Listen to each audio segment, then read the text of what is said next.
ជំរាបសួរពុកម៉ែបងប្អូនទាំងអស់គ្នាថ្ងៃនេះជួបគ្នាសារជាថ្មីហើយថ្ងៃនេះថ្ងៃទី13កុម្ភៈឆ្នាំ2026ការប៉ັດលើកមុនគឺខ្ញុំបានធ្វើវីដេអូមួយនិយាយតាក់ទងនឹងរឿងការទិញលក់មាសហ្នឹងហើយក៏ប៉ុន្តែធ្វើហើយដល់ពេលដែលអាប់ឡូតទៅក្នុង YouTube ទៅវានៅវិលខ្ញាល់អញ្ចឹងណាវិញអញ្ចឹងក៏អត់បានអាប់ឡូតវីដេអូហ្នឹងហើយថ្ងៃនេះធ្វើវីដេអូថ្មីដើម្បីចែករំលែកពុកម៉ែបងប្អូនបន្តិចចាកាលពីវីដេអូនៅថ្ងៃដូចជាថ្ងៃទី28ឬ29ខ្ញុំបានធ្វើវីដេអូមួយតាក់ទងនឹងការទិញលក់មាសពីព្រោះពេលហ្នឹងគឺមាសឡើងខ្លាំងមែនតើនៅក្នុងខែ1ខែមករាបងប្អូនចាគឺឡើងមែនតើរយៈពេលខ្ញុំចាំបានគឺថ្ងៃទី28 29 30ចាប់ផ្ដើមធ្លាក់ចុះមកវិញ30 31ហ្នឹងហើយខ្ញុំជឿថាបងប្អូនមួយចំនួនគឺគាត់តាមគ្នាគាត់ទៅទិញមាសច្រើនមែនតើដើម្បីលក់ពីព្រោះឮថាមាសឡើងទៅដល់មួយជីខ្ញុំនិយាយមួយជីណាហ្នឹងហើយមួយជី$700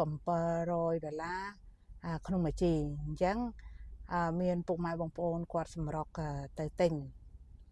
តែនៅក្នុងពេលនោះដែរគឺមានអ្នកខ្លះគាត់យកទៅលក់នៅថ្ងៃទីដូចជាមាសមួ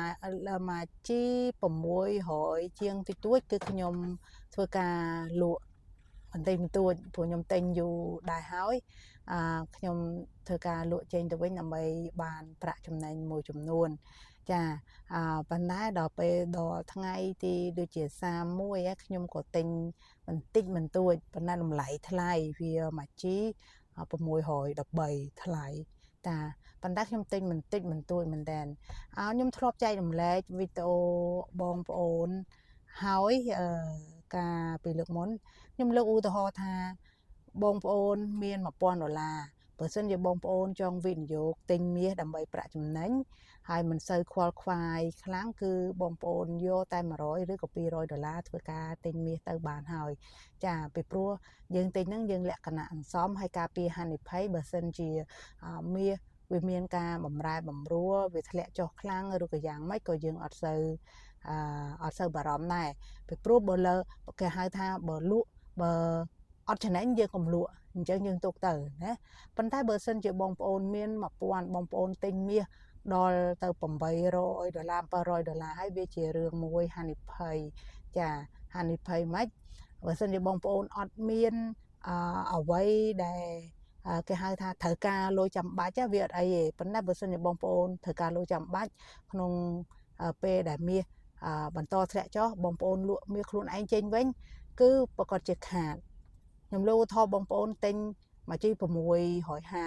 ស្រាប់ដល់ពេលបងប្អូនលក់ទៅវិញបានមួយជី600អញ្ចឹងបងប្អូនខាតច្រើនមែនតើណាកន្លែងហ្នឹងអញ្ចឹងហើយបានជាការទិញលក់មាសហ្នឹងគឺបងប្អូនត្រូវតែទិញលក្ខណៈសន្សំយើងកុំចេះតែតាមគេតាមឯងហើយយើងត្រូវតែវិភាគទៅលើព័ត៌មានឲ្យបានច្រើនកុំជឿជាក់លើតែមនុស្សម្នាក់ឬក៏2នាក់ហើយអ្វីដែលសំខាន់គឺព័ត៌មានអន្តរជាតិយើងមិនអាចផ្ដោតទៅលើព័ត៌មានតែក្នុងជាតិប្រទេសយើងបានទេព្រោះអ្នកខ្លះបំប៉ោមអញ្ចឹងទៅដើម្បីឲ្យគេទិញលក់អញ្ចឹងណាជាពិសេសអ្នកលក់គឺគាត់จะចំណេញខ្លាំងវីដេអូនេះមិនមែនជាការឲ្យខ្ញុំជាអ្នកជំនាញអីក្នុងការចែករំលែកនោះទេគ្រាន់តែថាខ្ញុំមានបទពិសោធន៍ខ្លះដែលចង់ចែករំលែកពុកម៉ែបងប្អូនហើយខ្ញុំជឿថាបងប្អូនខ្លះដែលបានទិញច្រើនហើយកំពុងតែមានការព្រួយបារម្ភបងប្អូនត្រូវគ្រប់គ្រងអារម្មណ៍ខ្លួនឯងទប់ហើយកុំឲ្យមានបញ្ហាផ្លូវចិត្តណាបងប្អូនព្រោះយើងគិតបែបមិនចេះបើសិនជាយើងត្រូវការលុយចាំបាច់ហើយយើងត្រូវលក់គឺយើងលក់អញ្ចឹងណាបងប្អូន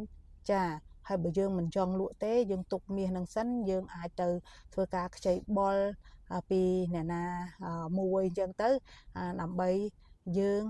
ធ្វើការវិនិយោគទៅលើស្អីមួយដែលយើងត្រូវការចាំបាច់ហ្នឹងតែបើសិនជា យើងពិតជាស្ទះខ្លាំងមែនតើដែលគេមិនឲ្យយើងអីមកឲ្យយើងអាចប្រើប្រាស់មាសរបស់យើងនឹងទៅចានេះគឺជាការចែកម្លែកបន្តិចបន្តួចពីនាងខ្ញុំហើយខ្ញុំជឿថាមាសនៅក្នុងឆ្នាំ2026នេះអាចនឹងបន្តឡើងថ្លៃយើងឃើញហើយថានៅមួយរយៈក្រោយមកនេះគឺមាសគេហៅថាខុសគ្នាបន្តិចបន្តួចទេហ្នឹងហើយតម្លៃវាអញ្ចឹងវាអត់សូវខុសគ្នាខ្លាំងម៉ានទេអញ្ចឹងយើងតាមដានមើលព្រោះស្ថានភាពសេដ្ឋកិច្ចនយោបាយជាពិសេសគឺពីសហរដ្ឋអាមេរិកទៅខាងអឺរ៉ុបបើសិនជាគាត់